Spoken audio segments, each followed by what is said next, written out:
had a lot of naysayers back in the day that didn't see the opportunity for sort of a digital tool in golf. So yeah, I basically started playing. I was a basketball player, and was a very passionate basketball player, but got injured frequently. I blew my ankle, messed up my knee, decided maybe basketball's not the best for me to go. And my friends started picking up golf in Sweden. I was living there at the time, this is 2007. And I'd played golf as a kid, but just 6 months, quit pretty quickly. And then in Sweden I picked it up again and booked a lesson with the coach. And the coach asked me, what do you want to work on? I'm like, I just paid you 50 euros, you tell me what we should work on.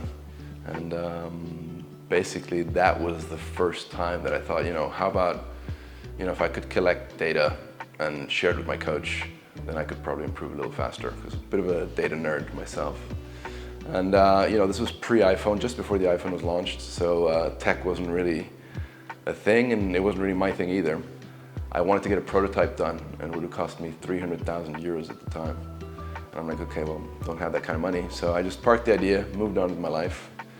And then 2010 or 11, I remember receiving this email from TechCrunch with an American competitor having raised $650,000 or $700,000 to start this golf app.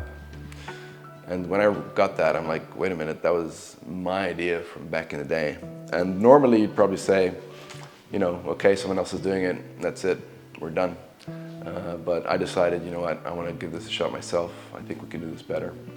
So I bought myself, this is so cliche, but I bought myself a desk and a chair from IKEA and put it in my mom's cellar at the time, in my mom's house, because I was living there, I didn't have a place to stay.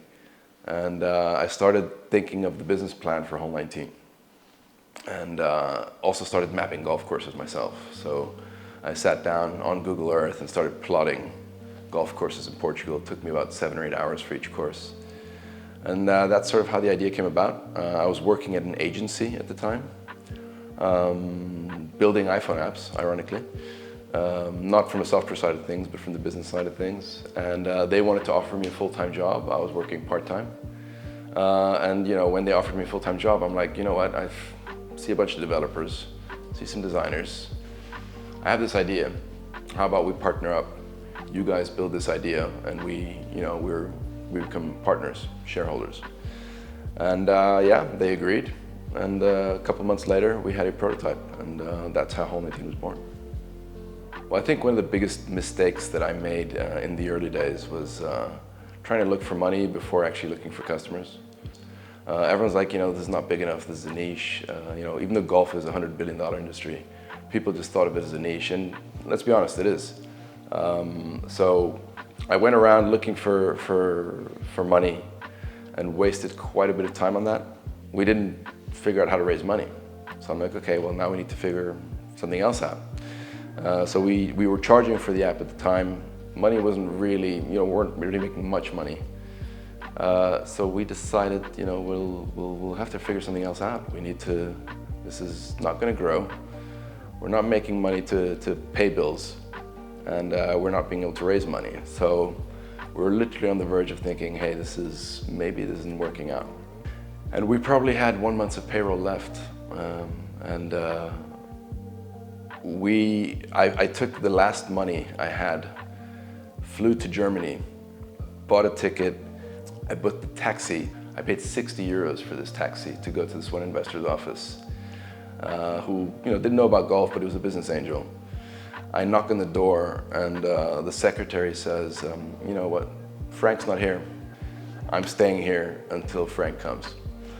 And she went back a couple of minutes later. She's like, okay, you know what, Frank, we'll find 15 minutes for you. And I've been prepared, I've been well-versed, pitching investors, preparing, deck and showing the numbers. Said, hey, here's what we do. Opened my computer, like, close your computer. Let me see the app. Showed him the app. Like, tell me a bit about yourself. What do you want to do? I told him the story. He's like, you know what? I'm in, 150 grand. You can go now. And I was like, okay. So that's all it takes. So it was my 89th meeting. We closed 150 grand with Frank. The exciting part was when we launched in 2014. We got featured by Apple, first in Europe. We started seeing 1,000, 2,000 installs a day. And then later, 2 weeks later, we got featured in the US App Store, which was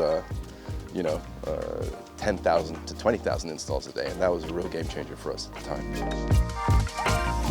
If we look at the average age of golf, average golfer, 55 years old, let's be honest, mainly male. Golf needs to change because those 55-year-old males eventually are, going to be 75, 85. You can still play golf, but eventually it's going to get tougher and tougher to play golf.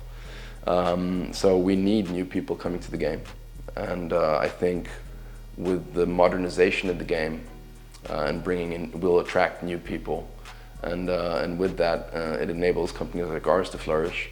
But most importantly, it helps golf flourish. We want to make it easier for people to improve and play and have fun.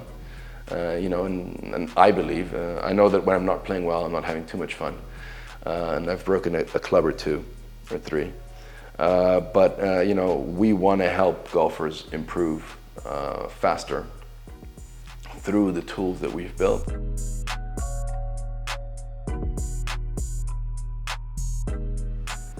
I gotta check the leaderboard, give me a sec. Yeah, who's Richard's definitely a bandit. Andre's doing okay, he's 2 under. Johnny's even, Patrick's even. Patrick's doing okay, man, carrying the club, carrying the course.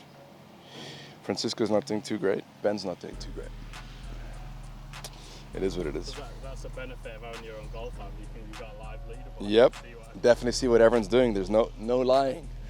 I mean, listen, when you're building a product and you put your heart and soul into it, it always hurts when people aren't happy or complain about something not working. Hurts every single one of us on the team to see 1-star reviews, and obviously the people don't realize the impact that has on us, on the nearly 30 people working every single day, working hard to build a product, sometimes free of charge.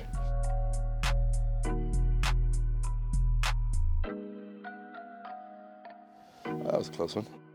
My vision for the company is really strengthen numbers. We have over 3 million users in 200 countries. How can we connect these golfers with each other, and that this community then motivates themselves to improve? So we become a platform where a community can sort of excel. That friendly trash talk about who's played more rounds, who's shot more birdies, who's beating who, and how do I compare to my friend. Those are the kind of things that I think are quite powerful.